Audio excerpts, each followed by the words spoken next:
मोठे पत्रकार बांधव इथं उपस्थित होते. आता सर्वांचा नाव उपयोग या ठिकाणी करणार आहे,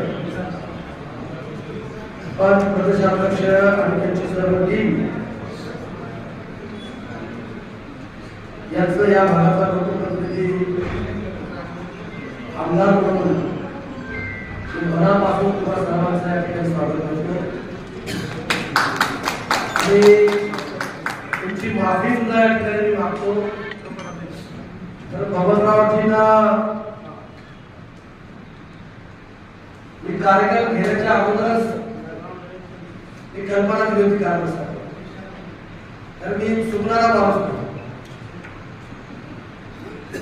मी जेव्हा माझी बहीण आणि बबनरावजी आम्ही या कार्यक्रमामध्ये चर्चा करत होतो, ते म्हणाले की भाऊ, महाराष्ट्र राज्य पत्रकार संघाचं कार्यक्रम आणि पत्रकार आणि पत्रकारांच्या पालकांचा सन्मान आपल्या उद्योगमध्ये त्या ठिकाणी घ्यायचा आणि 14 तारीख आहे. इथं काय होतंय कांबळे साहेब, इथं माझ्या मनावर कुठलीच तारीख नसते. हेच म्हणून नाही, कुठलाही सुरसुरीचा कार्यक्रम असो, ढवाळवणाचा कार्यक्रम असो, साखरपुड्याचा कार्यक्रम असो किंवा कुठलाही सार्वजनिक कार्यक्रम असो, त्यांनी तारीख काढते आणि मला त्या कार्यक्रमाला जावं. आणि मी ज्यावेळेस माझे मित्र बबनराव आणि आमचे तरुण सहकारी